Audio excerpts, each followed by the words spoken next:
First of all, I've never had a drinking problem. I don't. No one's ever approached me and said, "Oh, you should really look at getting help for a drink." Never. I've never sought counseling. Never sought help. I'd look around at 10 o'clock and be like, "What am I going to do today? How would I drink some beers? How would I go have lunch and have some beers? How would I meet my one or two buddies and have some beers?" And one beers leads to many, leads to self-medication, leads to I've earned this. Like, don't tell me I can't. In this clip, Tim Miller takes a look at Senator Markwayne Mullin's on Jake Tapper's program defending Pete Hegseth's alcohol issues, defending it. And I think this is germane as we head into this, head towards this confirmation process of all these crazy candidates that Trump is putting forward. Let's take a look at this, and then I want to know what you think of the comments. This morning on CNN, Jake Tapper interviewed Oklahoma Senator Republican Markwayne Mullin, and they had quite the intriguing exchange about Pete Hegseth's drinking.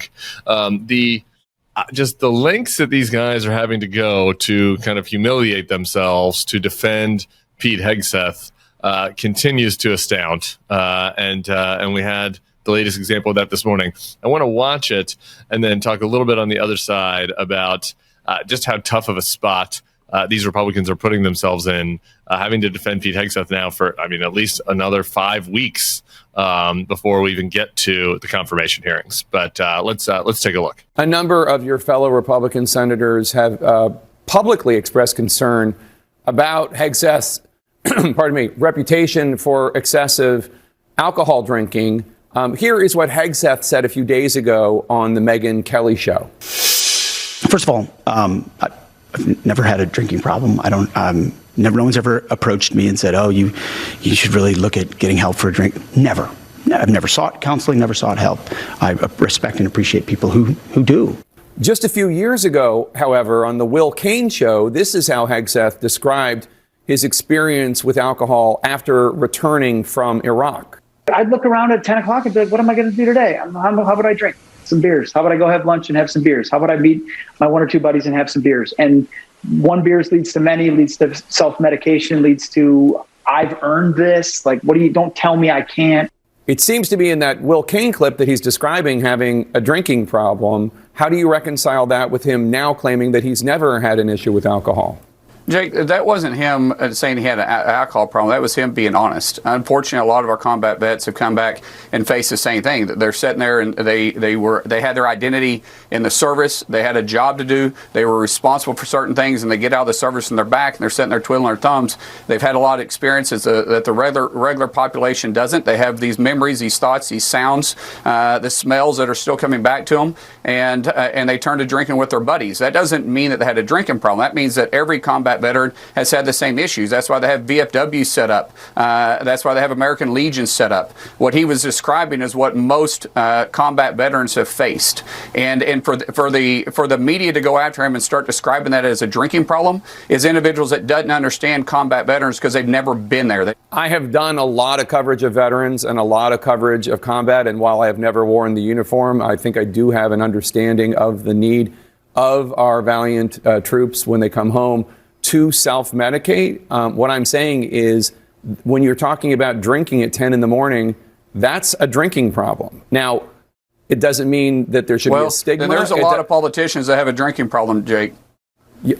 Yes, of course. But I guess my question is... Yeah, and then there's probably a lot of media that has a drinking problem, too. And now I don't drink. I haven't tasted alcohol in many, many, many years, and never have drank at all in my life, really. And so I really don't understand that. But there's a lot of alcohol that flows through Washington, D.C. on a regular basis, and I wouldn't say that people are alcoholics or they have a drinking problem because of that. I don't see it at all. I don't see that being a problem. I'm not sure that the issue here is whether or not somebody consumes alcohol or even if it's something that they have struggled to control in the past.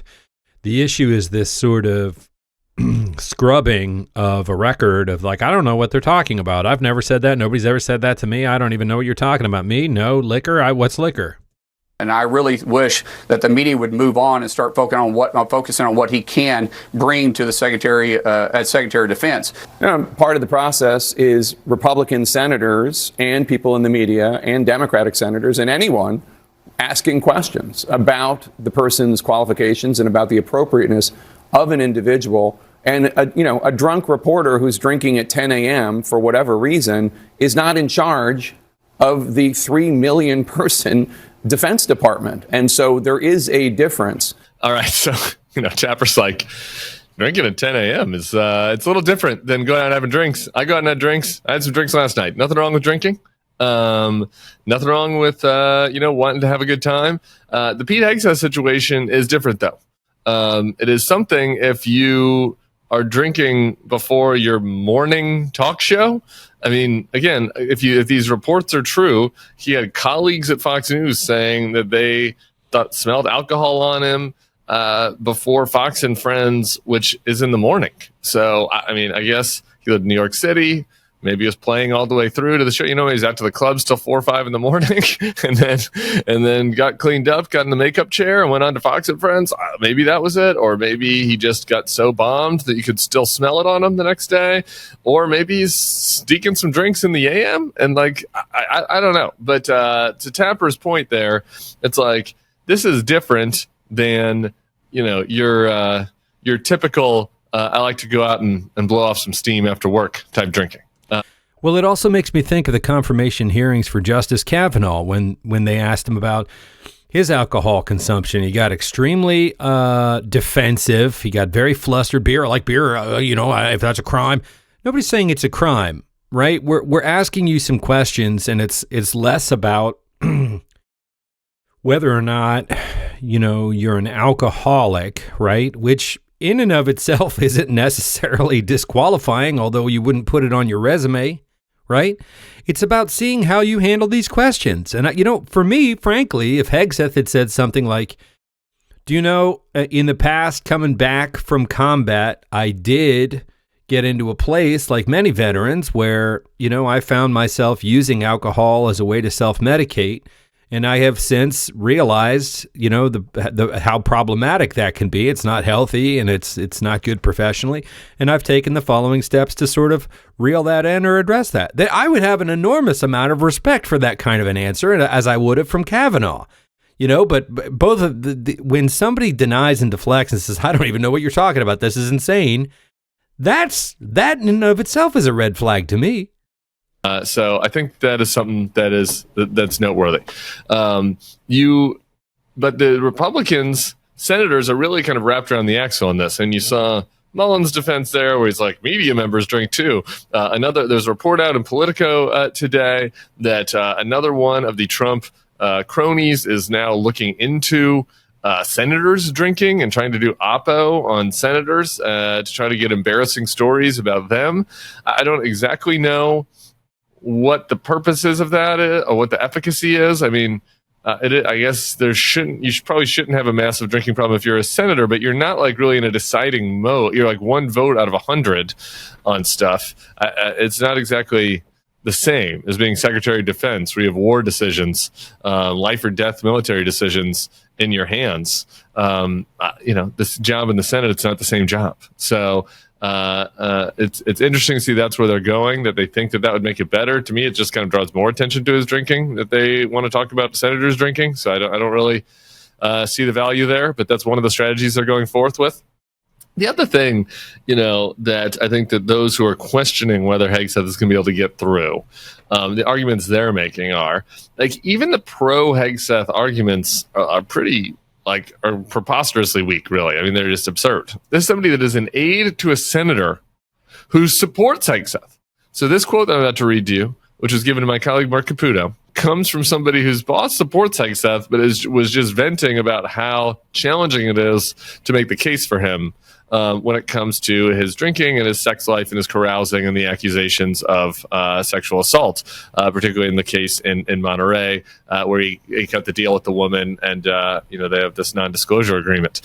So here is this aide to a senator talking about how challenging the case for Hegseth is.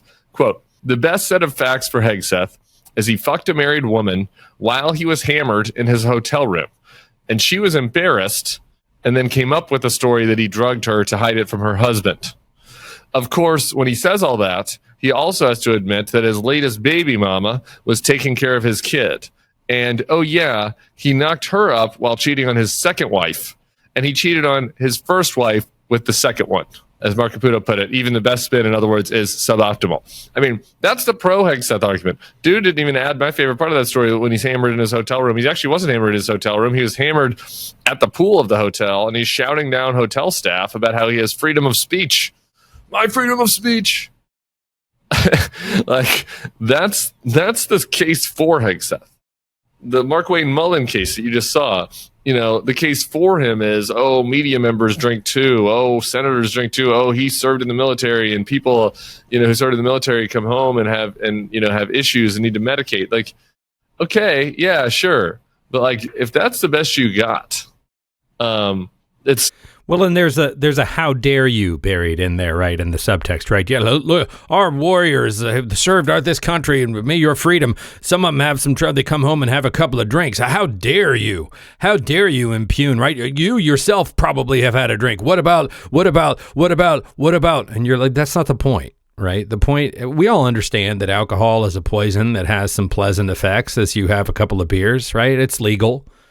We're all, nobody has glorious, like shining, wear it on your lapel alcohol stories. Like this one time I was so drunk, I saved a kid, right? I mean, the only stories that come out of alcohol usage tend to be sort of embarrassing, and it's like high five frat boy type stuff, right? Nobody's ever like, this one time when I had overconsumed at 10 a.m., I did wonderful things. But that's because that's not how alcohol works, right?